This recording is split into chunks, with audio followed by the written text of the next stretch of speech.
I'm Tanya Mills. I'm a program coordinator in advanced learning here at the Institute for Advanced Learning Research. I want to welcome everyone here. Thank you for coming. I'd like to thank our partners who helped with this event, with supporting us, the Wendell Scott Foundation and Danville United. Before we get started, I also want to thank Mayor Saunders for coming by today.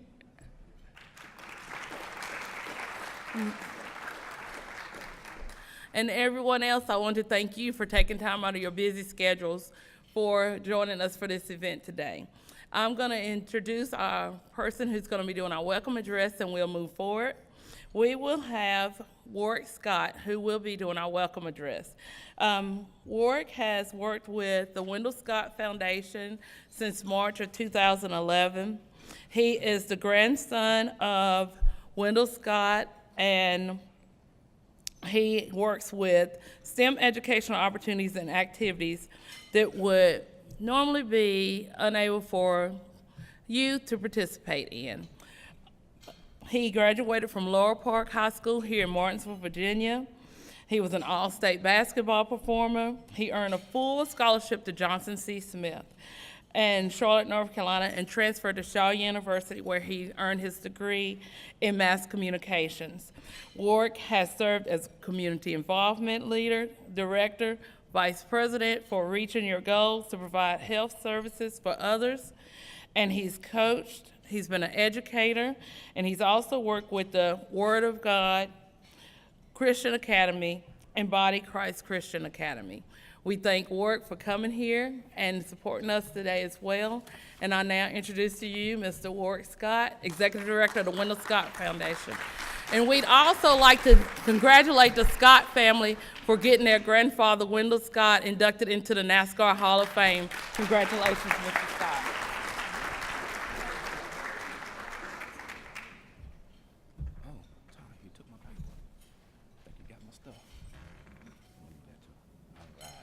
Good afternoon, everyone. All right. Thank you for having me and allowing me to present this welcome address. I want everyone to relax and settle in and enjoy your food and get ready for some very positive engagement in reference to STEM.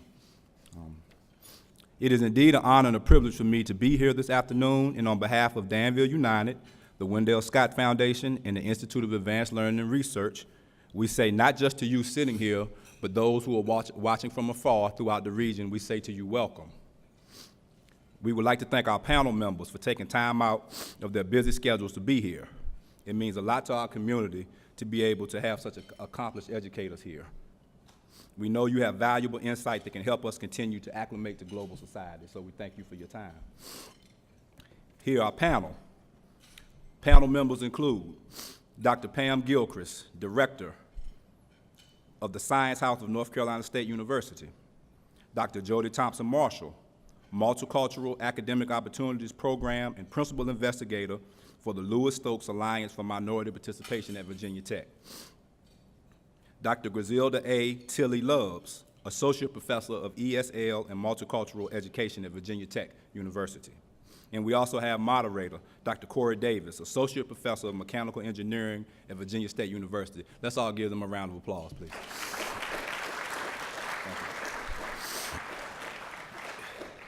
I'm struggling with a sinus issue, so if you hear a little sniffling, et cetera, please bear with me. Today's function is designed to engage the community in learning more about STEM and why it's so important to be proactive in our pursuit of a more well-rounded, technologically advanced community. What is STEM? It is an acronym to the academic disciplines of science, technology, engineering, and mathematics. Before I go any further, I would like to take an opportunity to recognize the students in the room. Starting with this table here. Would you young men please stand up and tell me what school you're from, what area you represent? Speak up. Tunstall High School, all right? Gretna High School, all right. Thanks for coming. Students, please stand and say where you're from. My name is Jody. I'm from Galilee High School. Right.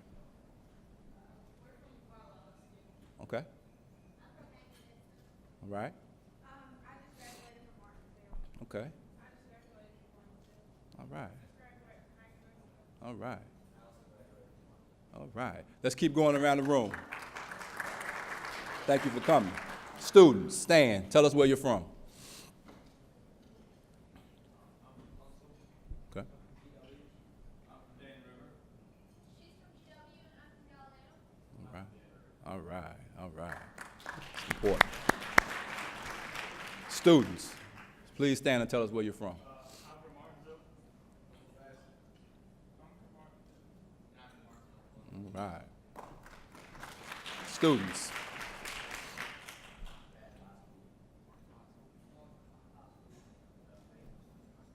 All right.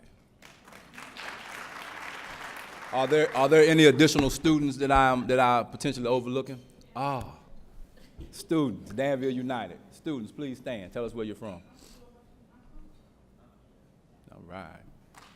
Students, stand and tell us where you're from. That's right. That's my daughter right there. Recently located from Raleigh, North Carolina. So she's just getting acclimated. Yes. Well, students, I said that to say this. Oh, more students, perfect. Students, please stand and tell us where you're from.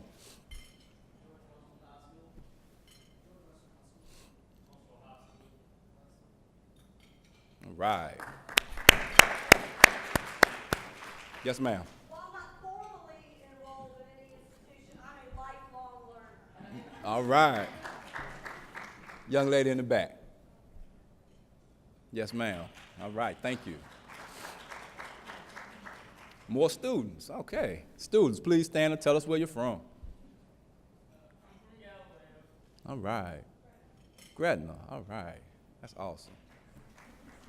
Yes, sir. Okay. Martinsville High School, all right. All right. I said that to say this. I'm not sure if you know this, but we need you, students, okay? I'm not sure if it's been put to you in those terms, but we need you. The community needs you. The emerging global workforce, we need you.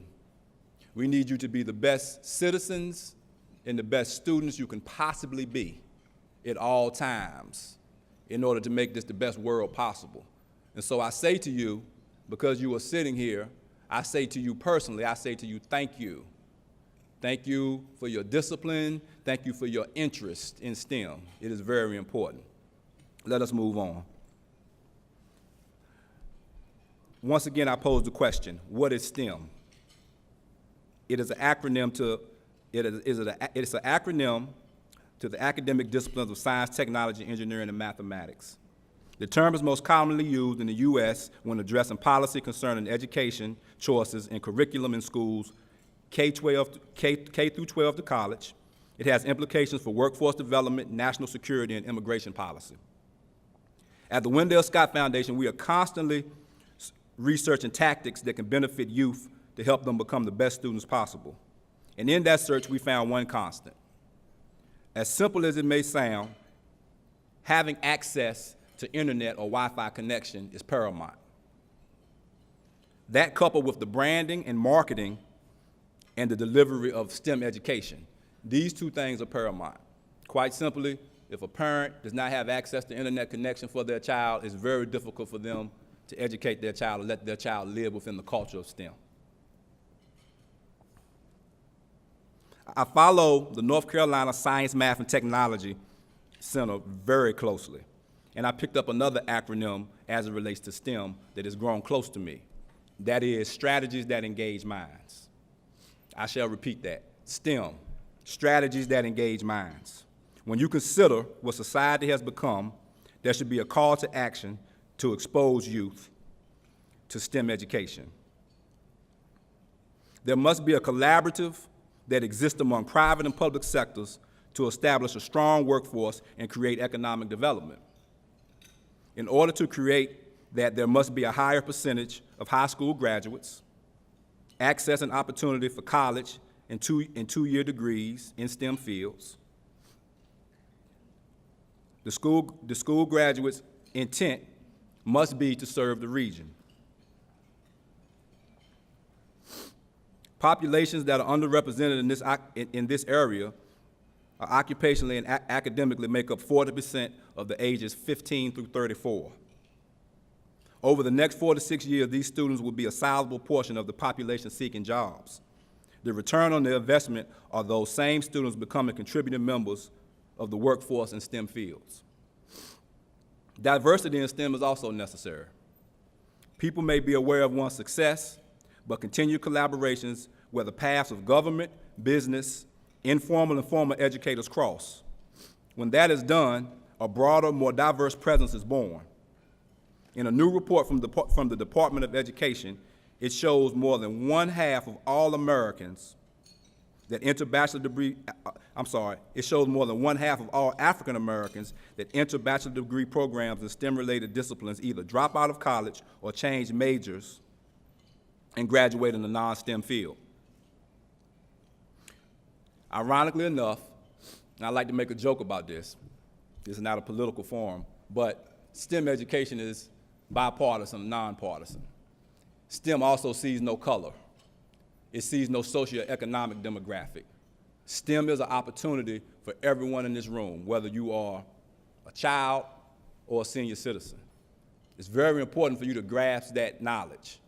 It's very important for you to look within the curriculums that you exist in and ask yourself, what's best for me?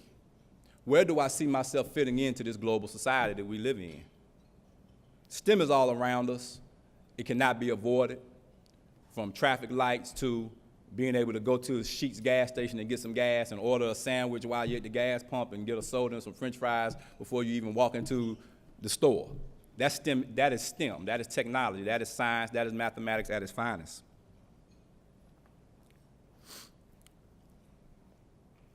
In the U.S., compared to the rest of the world, lives a dynamic learning landscape in which STEM is all around us. Consider the museums, zoos, city and state parks, stoplights, cell phones, or what they call now smartphones. They're not cell phones anymore, they're smartphones, because they're smart. I know my phone is smarter than I am. It keeps me on track. iPads, etc. Research teaches us that STEM knowledge that youth acquire is mostly acquired out of school because of the community and environment in which we live. Oftentimes, you're learning about STEM education and you don't even know you're learning about it. Another example is, for example, in light of my grandfather's recent success, the NASCAR Hall of Fame. The NASCAR Hall of Fame is a continued learning environment, chock full of STEM education. Everything from pit crew simulators to analyzation of degrees of embankments that drivers drive on, to what the tracks are made of, state to state across the country. All of these things are explained and digested at the NASCAR Hall of Fame. So now we're talking about marketing STEM, finding out what about STEM you like, what makes STEM cool, what makes it sustainable. I encourage parents to find out what their child likes to do in reference to STEM. Look to places like the Institute. Look to places like the Danville Science Center. Look to our local extracurricular activities like Virginia International Raceway. All of these things blend STEM. Motorsports, science go hand in hand. And by analyzing this, parents, you will find a bigger return on your investment as you try to guide your child towards positive schooling and a better career.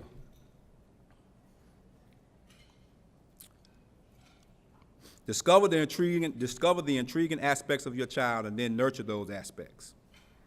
In doing so, you will transform not just your child, but the community. Now, when we talk about job growth, many students, how many students here are planning on going to a 4-year college when they graduate? All right. Now, how many students are planning on going to a community college or a tech school, secondary school? Okay? I encourage you, when you pursue these options, look to opportunities such as cybersecurity, network systems administration. For those of you who like to draw or have artistic quality, look to draft and design, for example. There are all types of jobs and career opportunities that live within those curriculums. More importantly, study hard in whatever you do. Remain disciplined.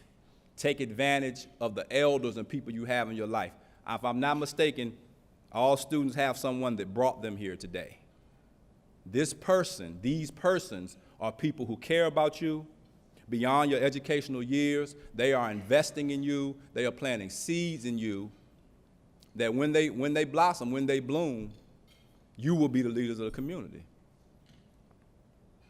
I look around and I think about all of the students who are not here today. Right now as we speak, I think about students who have learning gaps that need to be closed. STEM education helps do all of those things. I invite you and I suggest to you to pay very close attention when the panel members begin to speak. They all at one point in time were students just like yourself sitting at this table, and they are extremely accomplished, and it is not by happenstance.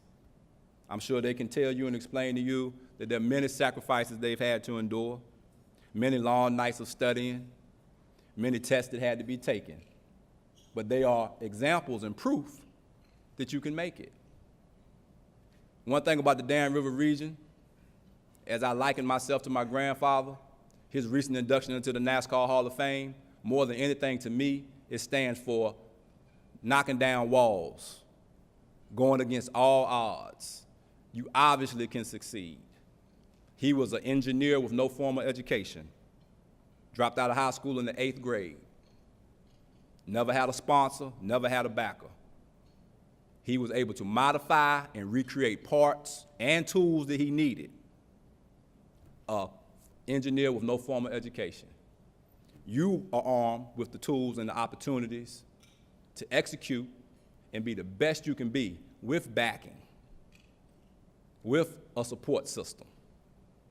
So once again, I encourage you, continue to be what you are, which is outstanding young men and young women. This has been my welcome address. I thank you all for your time and for your candor and for listening to me. And now, we will allow the panel to begin to speak. Once again, make sure you listen very closely to what they have to share. They came from a long way to be with us today. Thank you for your time.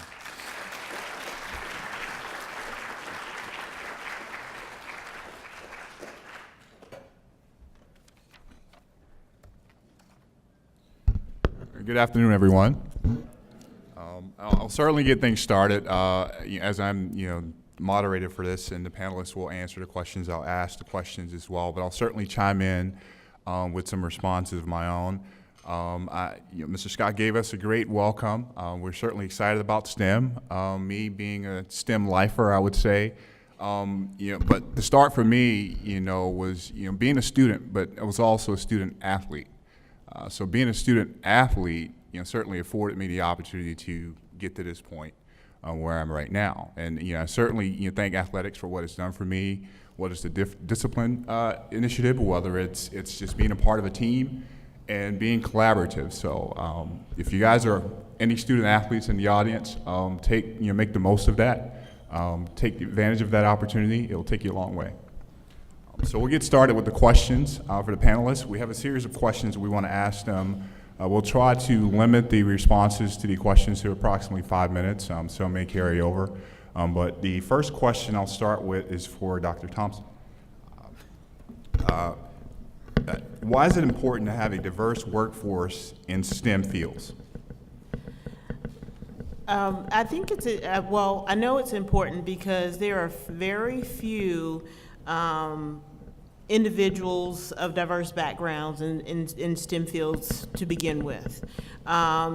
Many underrepresented populations will go into social sciences or education.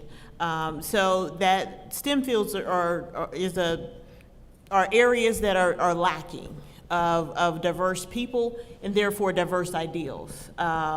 because I think when you're problem solving or whatnot, you need a diversity of experiences, cultures to help solve problems. So, and that's why, you know, you definitely need a diverse workforce.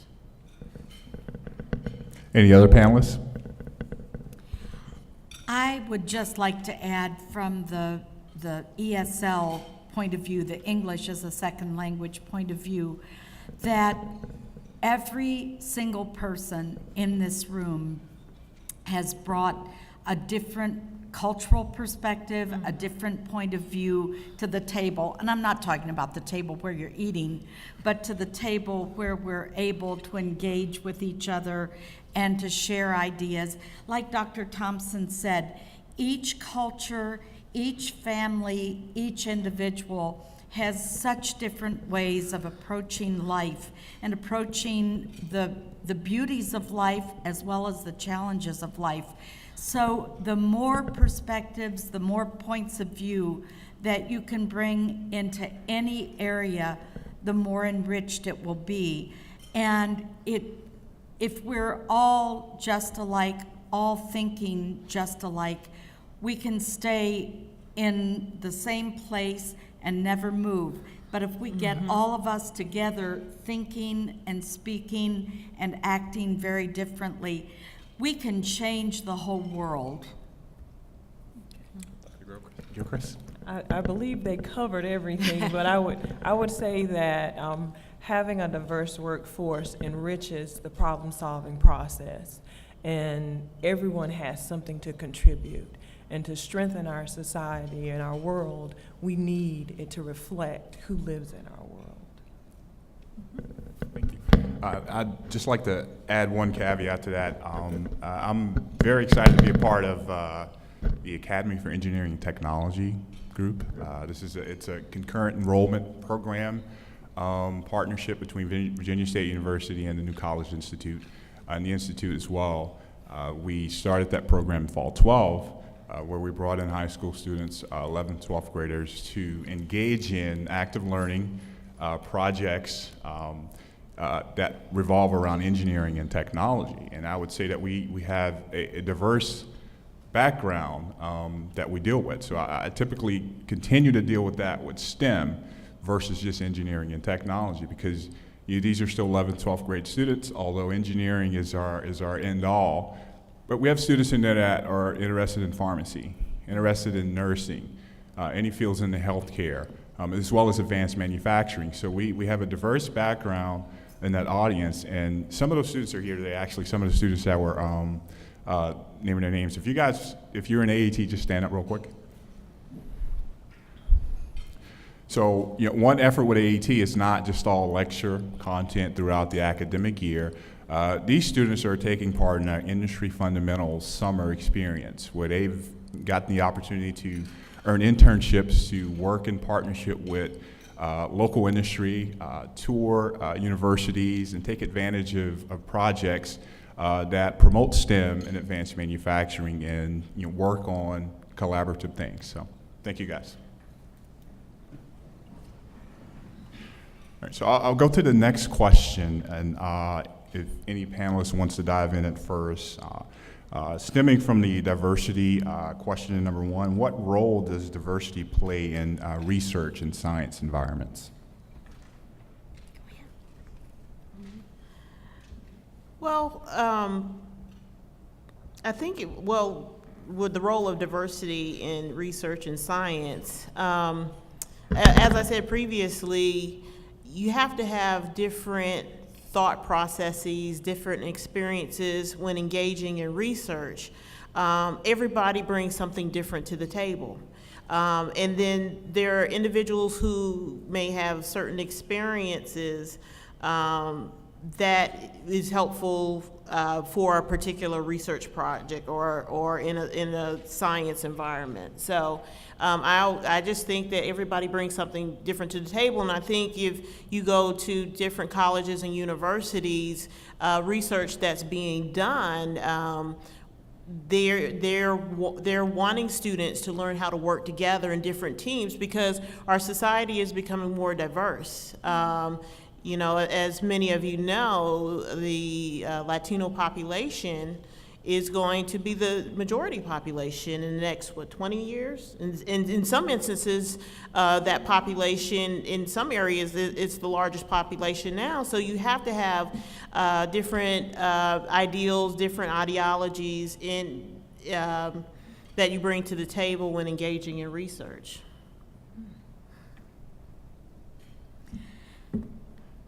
I would like to share a little story that illustrates what we're talking about here. I was asked to join with some folks who were in a biology honors class at Virginia Tech to talk about how to design the Southwest Virginia Science Museum. Have any of you ever been to the Science Museum in Roanoke? They've totally redone the whole place. It's amazing, and if you haven't been, I would strongly suggest that you go and you visit. There are some Saturdays that even have free days that you can go in, and there are so many things to do and to see and to experience with which to interact. But what this has to do with the role of diversity in research and science, I was asked to represent the perspectives of people from Spanish-speaking cultures, because I do a lot of research in Mexico, and I do a lot of work. I'm on the Governor's Virginia Latino Advisory Board, and I work in the community a lot with Spanish-speaking folks. So I was asked to bring in that point of view. And we got into some very interesting discussions, because if you think about mouth care, right? There is a piece on mouth care at the museum, or a piece, they have this fascinating exhibit about nutrition.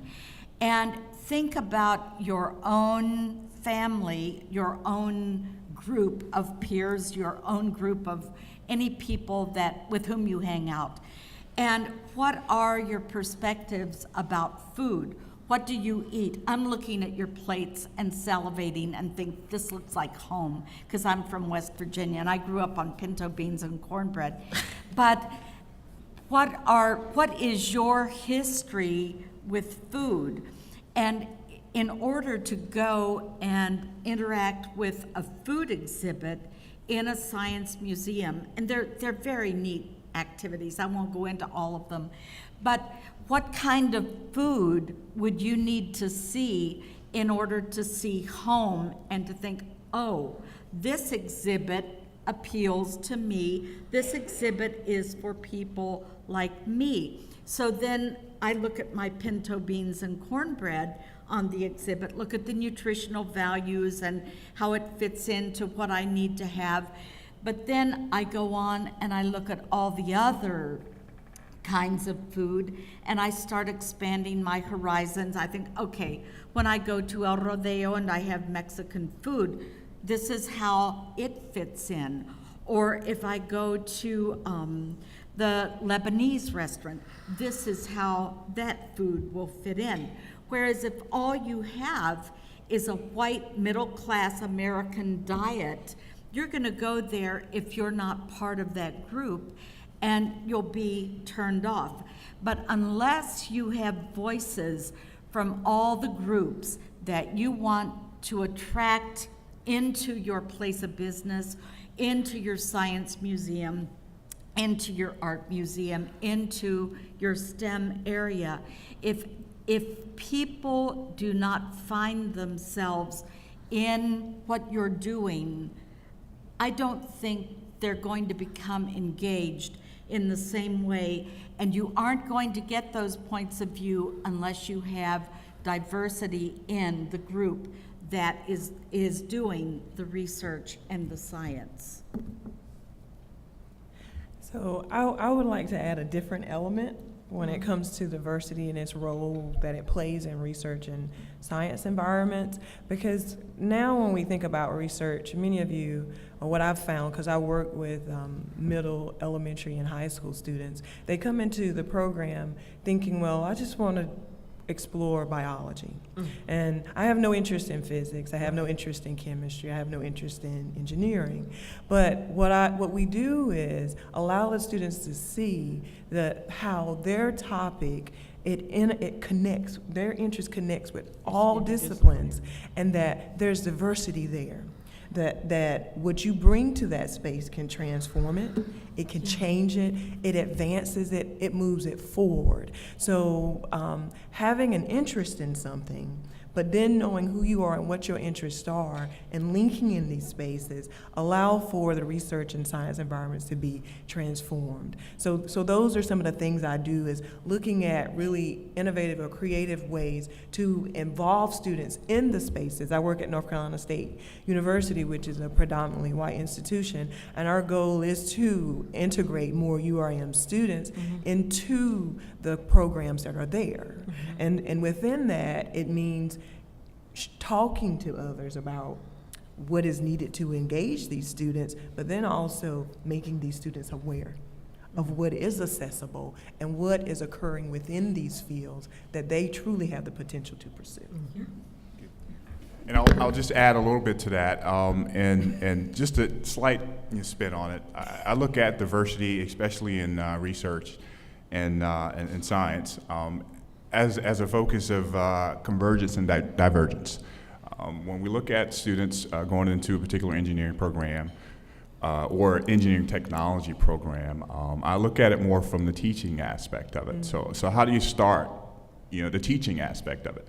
Do you go directly into the calculus? You start with mathematical equations, or do you kind of talk your way through it? Expose them to something, let them touch something in their hand. So I like the latter approach to kind of build it up and then appreciate it through some type of project, more of a flipped classroom type environment to work it out. And then also to add to that, I think diversity in research and science, it also adds an innovative aspect to a business. So I'm thinking more in terms of the business strategy. So what's a business looking at? They want to be able to innovate, and they want to do it fast. So the more diverse, opportunities you have in that environment for the business, you're going to be able to focus and hone in directly on your consumers pretty quickly. So that's my spin on diversity. Question number 3, and any panelist can chime in. How do you get minority students excited about research opportunities in STEM? Okay, I think I'll go with that. As I shared earlier, I direct STEM programs for middle, elementary, and high school students.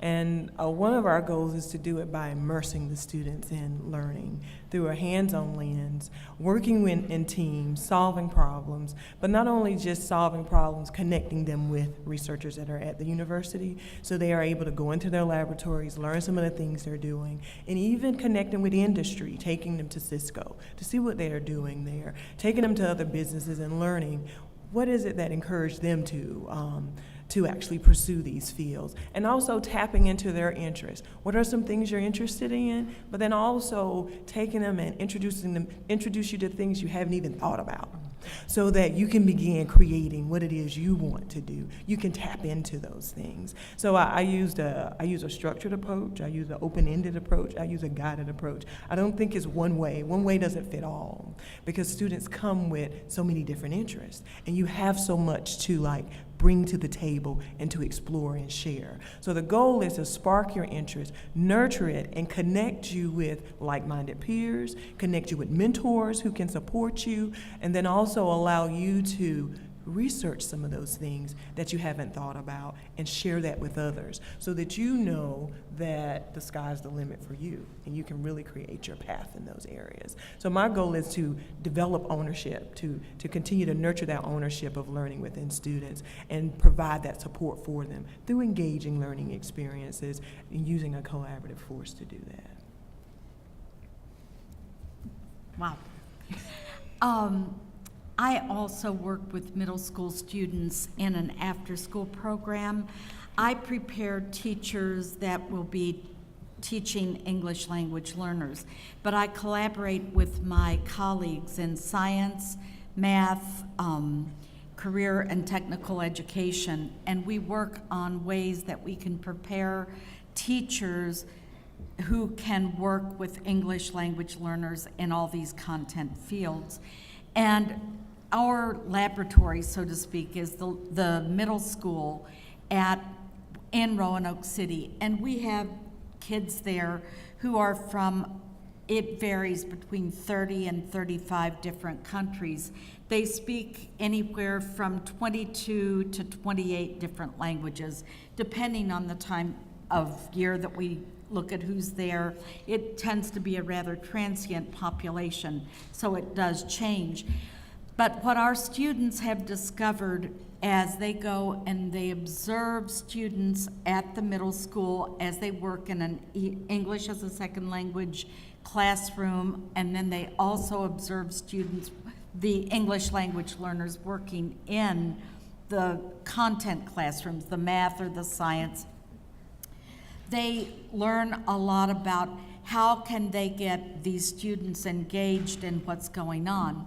Then our math and science folks in particular at Virginia Tech are very committed to doing quality in doing, I just lost the word, inquiry-based education. And so they design lesson plans that will get these students in the after-school program involved in inquiry-based learning and research. Every lesson they ever do involves some sort of research on a mini level in what you can do in 25 to 45 minutes. But what the students have learned and have presented at national conferences, at state conferences, at Virginia Tech, is that it's so necessary to have the students become engaged, as you were saying, and that they need interactive activities. When we're talking about students who have a language proficiency level, meaning how well they can speak, understand, read, and write in English, that level may be at one place, whereas their level for understanding content is in another. So how do you marry the two so that you open up all the research, all the excitement that's involved in science and math? How do you help students to demonstrate what they know? How do you help them to acquire the language so that they can learn what your goals are for them to learn? But also, we learn that we tend to use food a lot in our teaching. I don't know if that is your case in your own school environments, but the pizza, how many pieces of pizza can you divide this into? And we've learned that our pre-service teachers need to develop a cultural understanding as they involve students in these kinds of projects. Because if you have spent all of your life in a refugee camp in Somalia, and you haven't been here for a really long time, chances are pizza doesn't mean much to you. So how do you make it so that it's culturally appropriate for all students that will be in your classroom? And how do you make sure that you're not engaging them in inquiry that goes against their religious beliefs? All these cultural understandings that as a teacher you need to be aware of as you engage students in inquiry. Well, I would say both Virginia Tech and North Carolina State are land-grant institutions, which means our mission in the state is to do outreach with all the counties in the state. So I would encourage parents and educators, if you have a chance, call a specific college, and I'll say this for Virginia Tech, NC State may be a little bit different. Call a college office and ask, can they coordinate a visit for students? We do that all the time at Virginia Tech. Yeah. And I'm sure at NC State it's the same thing. So, but look at colleges that students wouldn't even consider, Many times when students come to visit Tech, they're going either to engineering or the sciences. We have a veterinary college of Virginia and Maryland College of Veterinary Medicine. You can go and do a tour of that college.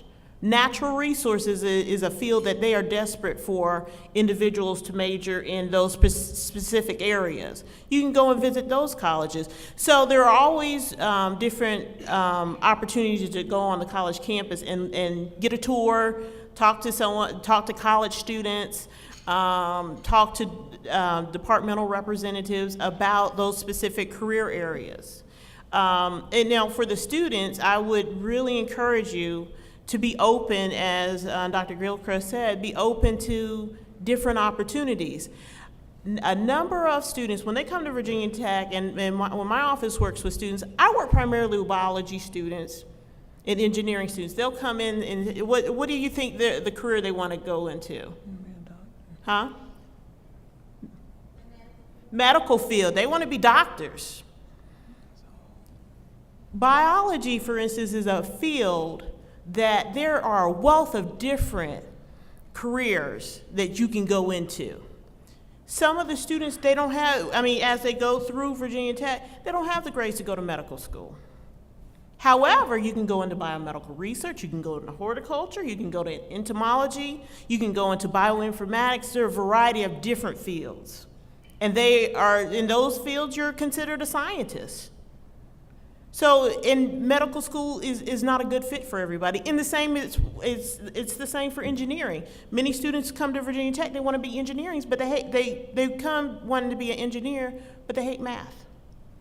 You can't be an engineer if you don't like math. Because what happens, they come into engineering, they do the first class, and they realize, oh my God, I hate math. That's what they say. So in our roles, we help them navigate into maybe another STEM field. You can go into packaging engineering. It's not in the College of Engineering, but it's in the College of Natural Resources. It's not a restricted major. Engineering is a restricted major. So you have to have certain grades just to get into that college. So I would strongly advise, how many of you have been on a college visit for the students? You've been to college? Okay. So the rest of you, if you can get involved with a group like 4-H, and I know the Danville has a pretty strong 4-H program, that I know like they're having state congress coming up in a few weeks. You know, if you're involved with 4-H, you need to go to state congress, because then you'll be on the campus of Virginia Tech. So there are the campuses are open, whether it's Virginia Tech or Virginia State. We're open. We want you to come. We want you to explore. We want you to make the best decision possible. But I would say to parents, if there are a variety of different careers, and one thing parents tend to do is say, well, I want you to be a doctor. But there are different definitions of what a doctor is. Or I want you to be an engineer, but your kid hates math. So I would be open to a variety of different disciplines. Look at what the workforce is nowadays. For instance, like Tech has a major business information technology. People graduate, they can get a job automatically because there is a shortage of workers in that field. They're desperate for workers. Virginia Tech, we just got approval for a neuroscience degree program starting in 2015.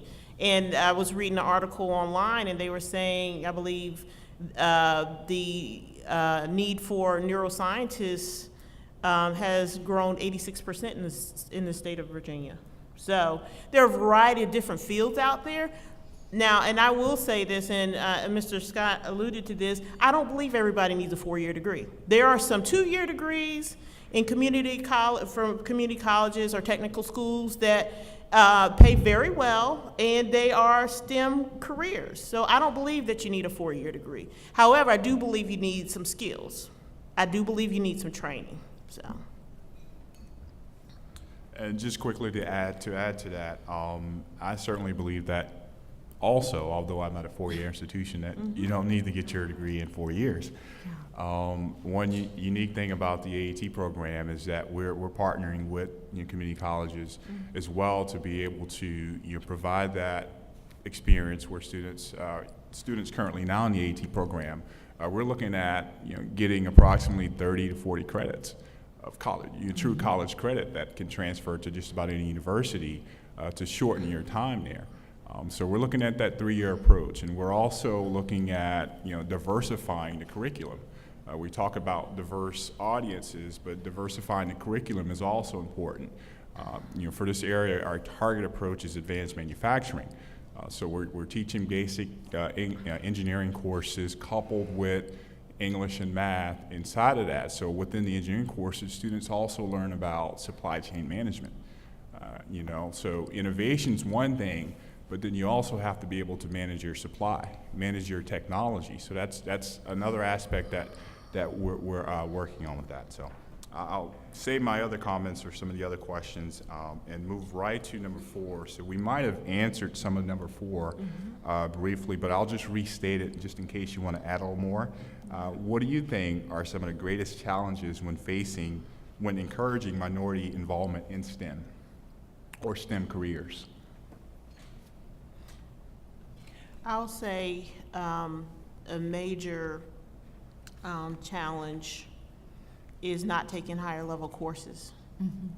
I mean, that's a major challenge especially when you're going in specific degree programs. And like engineering, you have to have certain grades in math to be in the College of Engineering. And I am assuming, I know when I was teaching in North Carolina, when I was teaching high school, the students in North Carolina years ago just had to have Algebra 1 to graduate. And I don't know if it's the same for Virginia or not. What do you have to have? Geometry? To graduate? Right. Thank you. And, students don't want to take AP courses. They don't want to take IB courses. But those are the courses that you're going to need to get into some of these, to get into some of the colleges and universities you want to go to. You have to, our average GPA for Virginia Tech on average is a 3.8.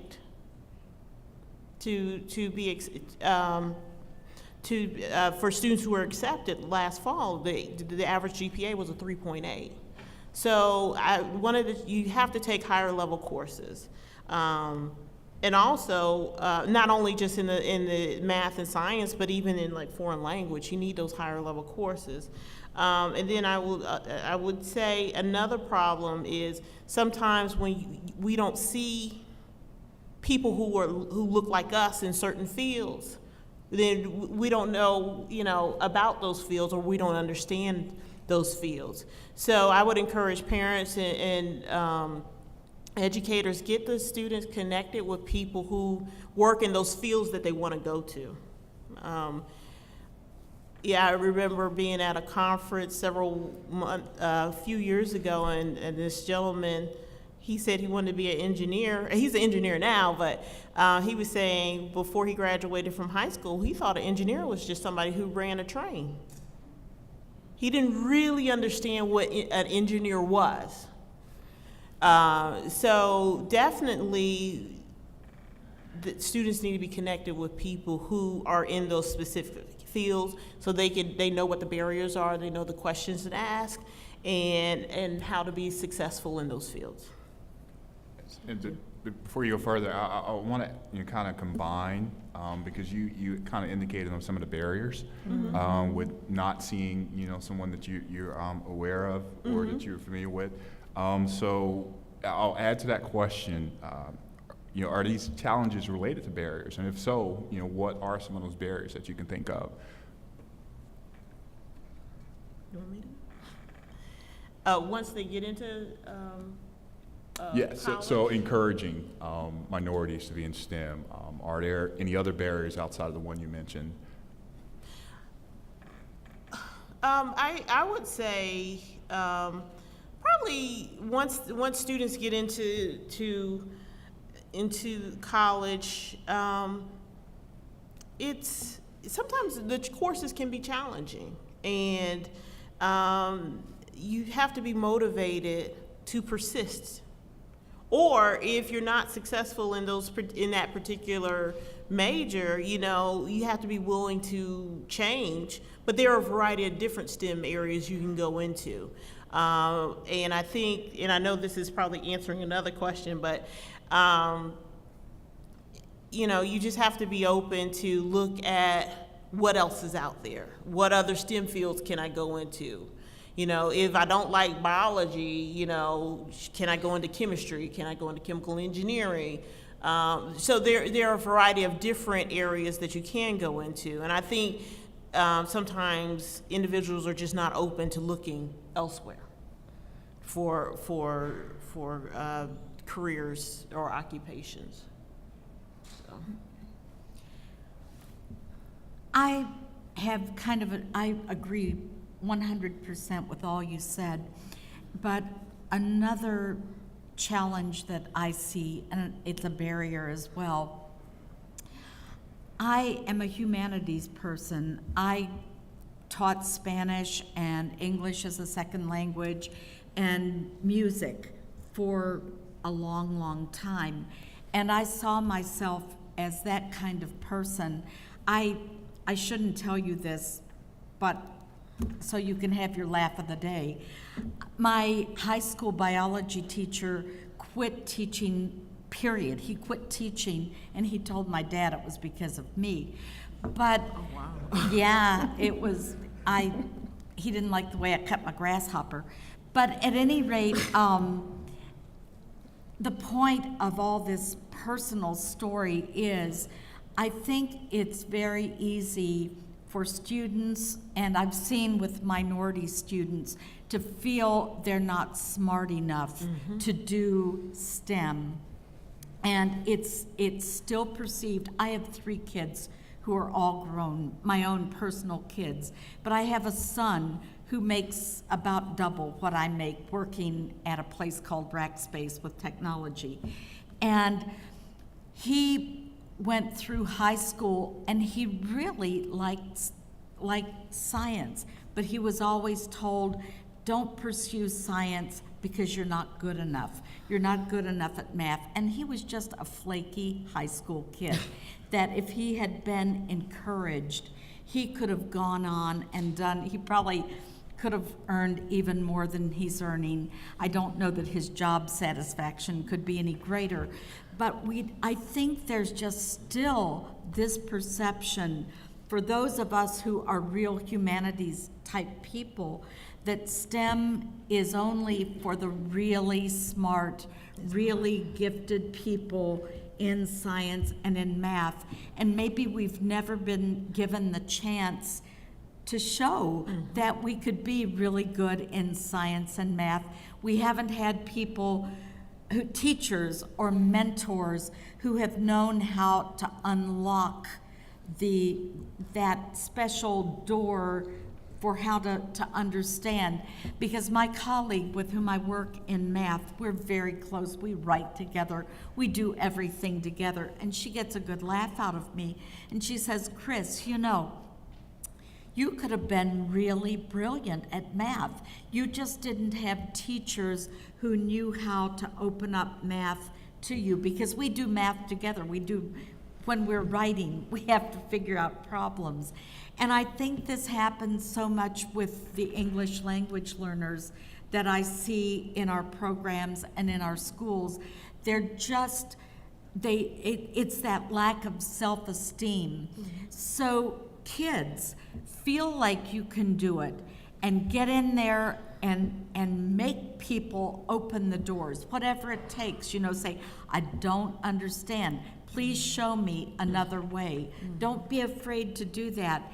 Or teachers or parents, encourage your kids. Get them lit on fire about science and math. If my colleagues now had been my teachers in high school, I'm not sure but that I would have gone into probably math, and she would laugh if she heard me say that. But she makes it so much fun and so exciting, and it's so interactive, and I can do it. So it's that I can do it kind of thing that I don't think always happens with minority students. And I was a minority. I was a West Virginia hillbilly who ended up in the Chicago area and had to fight for everything I ever got. So my minority is a different minority, but it was a minority. Sermon over.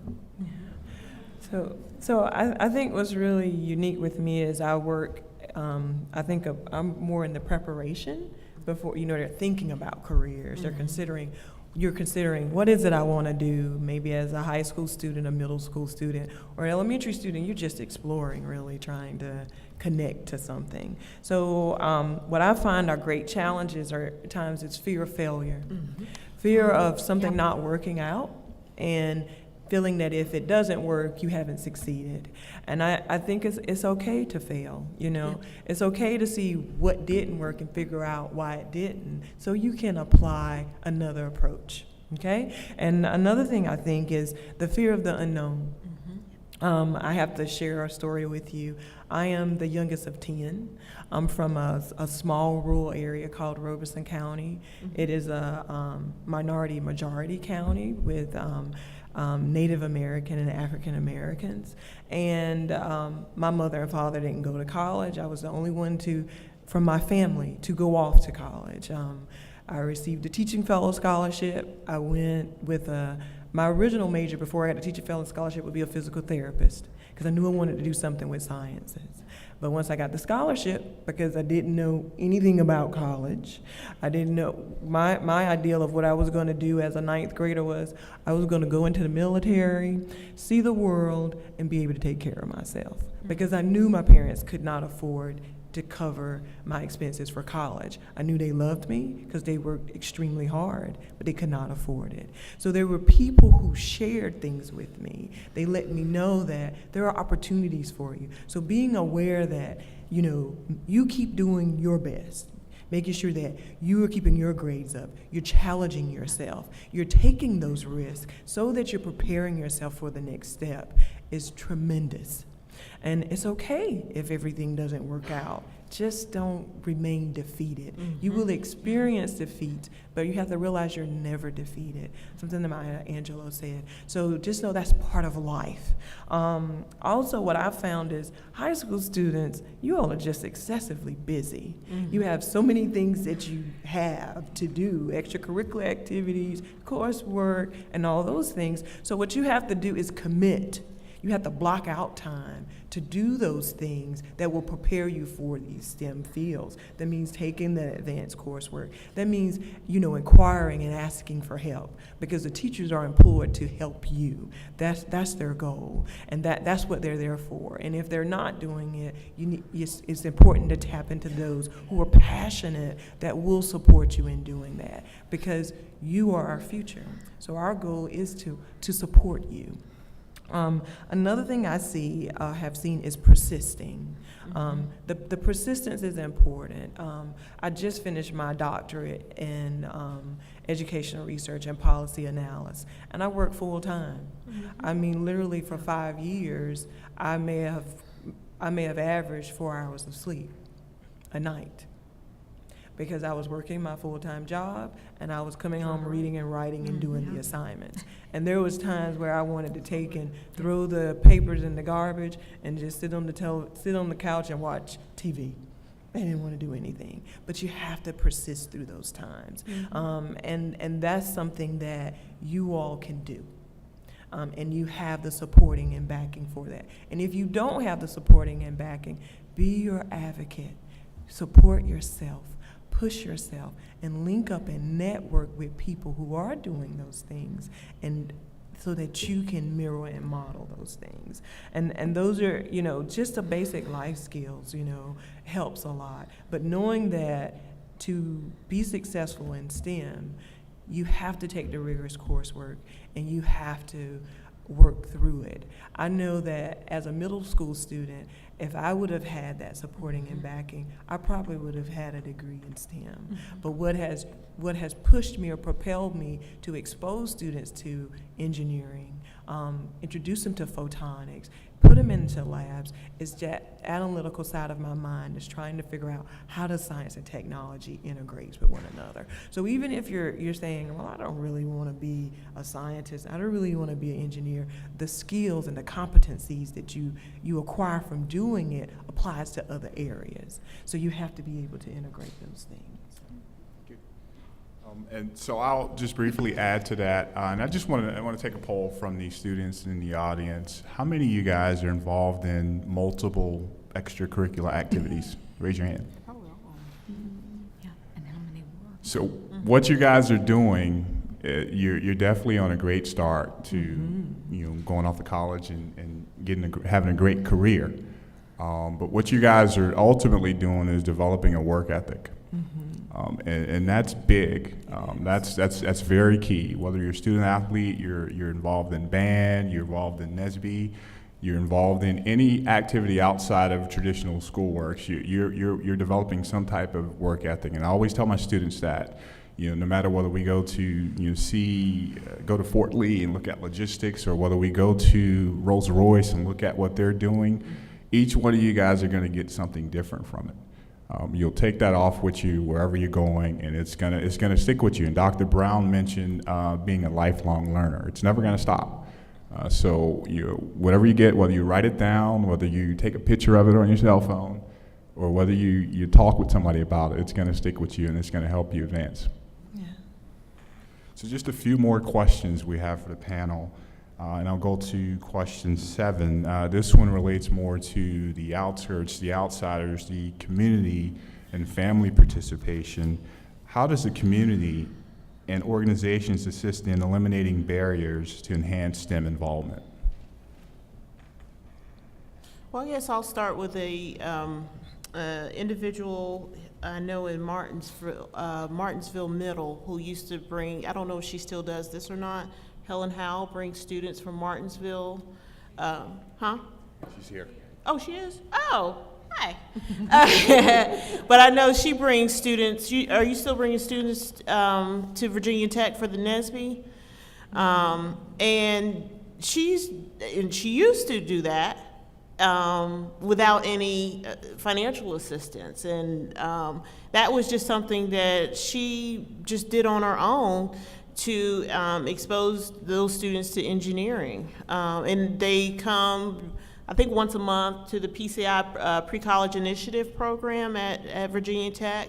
So you do have different individuals involved in the community to help with those barriers. And years ago, there used to be a program called VT Stars that the late Ed McPherson coordinated that program here in Southside Virginia to bring students to Virginia Tech to expose them to technology. Probably about 5 or 6 years ago, they lost the funding for that program.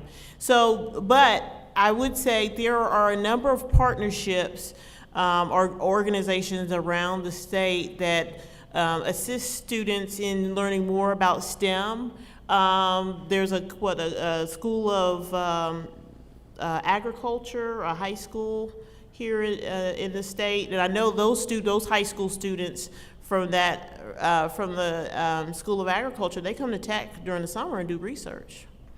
So there are a variety of different organizations, 4-H, like I mentioned before, and I know there's a technology program. I've had students I had a former student in South Boston who was heavily involved in that, and he majored in information technology at Tech and is now working in Richmond. So there are a variety of different programs and organizations that that you could definitely get involved with. I mentioned that I work with the after-school program at Jackson Middle School, and the after-school program is funded by a grant, and they like to have as many partnerships as possible coming in on the grant, because that's how they're able to keep renewing the grant, by showing that the community and that various organizations are participating. And the participating often involves coming in once a week to do some kind of project, some kind of program.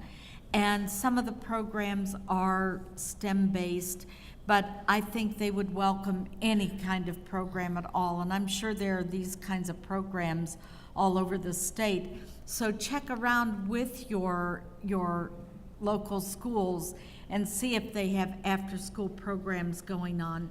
Another one that the after-school program had, we had a partnership with the Science Museum, and they opened up the Science Museum once a week, and the students could go in, and they had educators from the Science Museum who would work with the students to have them go around the museum engaging in STEM activities. All these kinds of activities really excited the students, got them interested in STEM. Okay. At North Carolina State University, we are really well-resourced. We have access to the Research Triangle Park that have a lot of technology-based companies and also science-based companies. And the past 2 years, I've worked on a project where we were able to take students into university laboratories, industry-based spaces, as well as government-type companies as well that do research, like Dean of the Department of Natural Resources and things, so that students can see the careers that are available. And the students participated in roughly 36 hours of internships over 2 years, because it was a 2-year program for the students.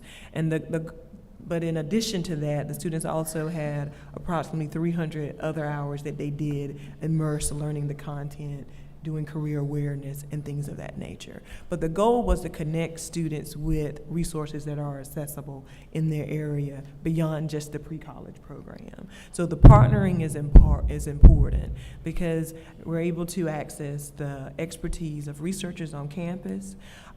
Also, funding is key to provide quality programming, so they provide funding to support the organization.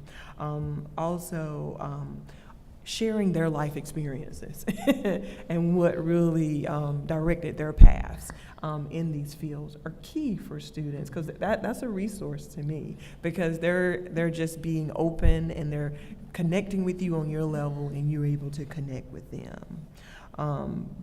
So the partnerships are key in eliminating those barriers. And partnerships are very key. My spit on this, we're certainly doing a lot with exposing the students, exposing your kids, whether it's from the elementary school up to high school, with what's out there. But the big thing that concerns me is more of sustaining that. So Mm-hmm. how are you able to sustain that over time? One, definitely it's funding. Two, there's got to be an organizational or outside organizational support mechanisms to keep that going, and you continue to have some sort of a measure of effectiveness that shows that metric to industry and organizations to keep that thriving. Another aspect for that is directing the path. Last summer with our AET students, we took them to Fort Lee.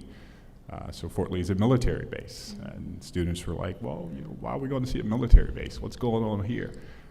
So what we exposed them to, again, we got to talk with the Army sergeants, and the big thing that came from that was game theory. Students didn't know where I was going with that. But what does the military have to do with game theory? A lot of the products and technology that we use today, the military gets the initial stab at using that stuff. So game theory and gaming, you guys play video games, that all started with the military. So what are they doing? Fort Lee's the Army Logistics Hub. So logistics, all the operations that go on with the Army, from moving soldiers to supply units to fueling, all that stuff. So, and the soldiers are actively sitting in their Army Logistics Lab playing a video game. But it's a real life video game. So they're looking at, whether they're in Afghanistan, whether they're in Iraq, they're actually playing a live video game with other soldiers around the world, working on refueling, working on, okay, where's this battalion gonna go, so forth and so on. So, exposure to real life career paths, and I actually, kind of saw the light bulb come on for a few students, and that kind of changed their direction for what they were doing. So, exposure is very important. Can I add to that? Some other programs, and this is a website that it provides a database about different research programs, whether it's for undergraduate, graduate students, or high school students, is Pathways to Science. And that's a large database that you can look at and learn about different research opportunities around the country. NASA, I know a number of students also do research during the summer, high school students with NASA. Here in the state. And then look at your local colleges and universities, because sometimes they do have summer research programs specifically for high school students. And I know, for instance, Virginia Commonwealth, their College of Health Sciences, they have a summer high school program. Virginia Tech has a program in the College of Engineering called C-Tech Squared for women, 2-week program for women who are interested in engineering. So go on the websites, call, ask the question. And sometimes that's what people don't do. They don't ask certain questions, or they're afraid to ask questions. But there are a number of programs around the country nowadays that have programs specifically for middle school and high school students, because what the research is showing, we need to start earlier in getting students interested in STEM fields. So like visits and whatnot, you might have a number of middle school students that are coming to look at institutions. So, just don't be afraid to call and ask some questions. All right, last question for the panel. And this one's, to me, it's a little more personal. I made it home a little more. But outside of the community and the organizations, what can family members do to assist students or to get you excited or get students excited about STEM?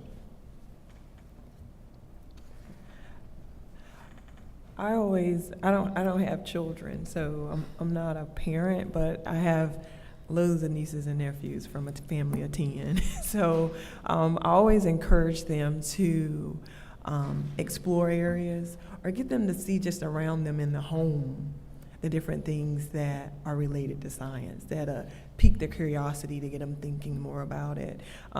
Sometimes with younger kids, it doesn't have to be really advanced. You can use really simple things like paper, make airplanes, something that encourages their curiosity to just delve a little deeper and explore.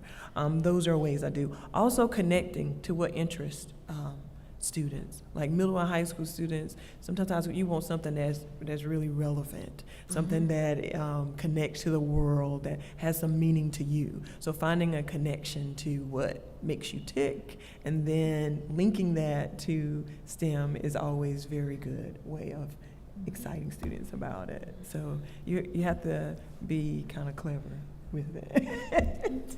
But yeah.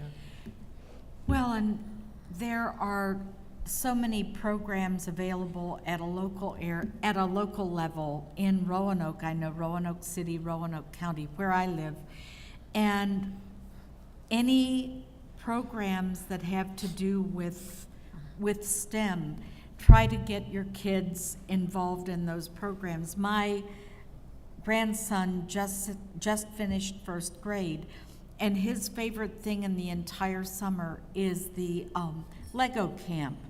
And that is beginning engineering. He's 6.5. He already is thinking about architecture, engineering.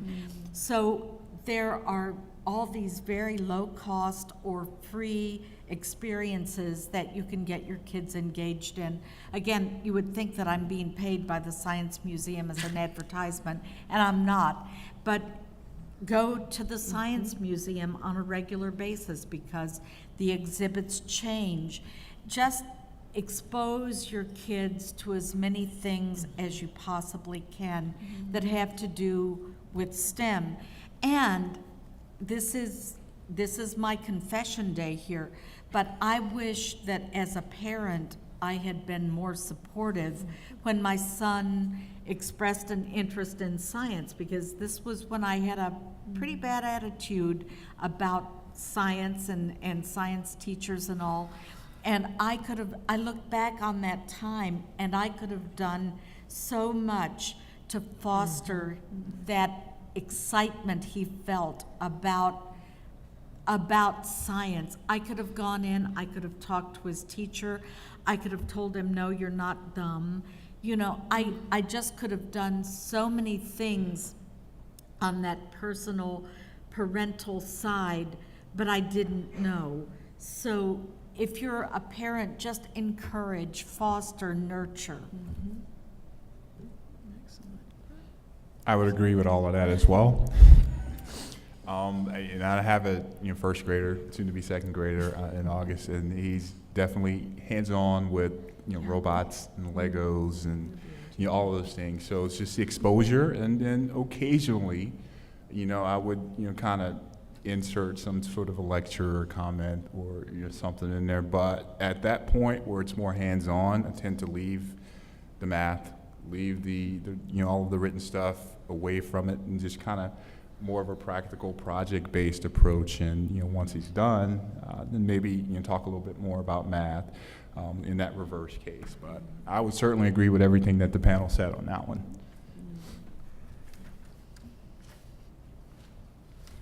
So I think we have reached the end of our questions for the panelists. I'd like to give them a quick round of applause for it.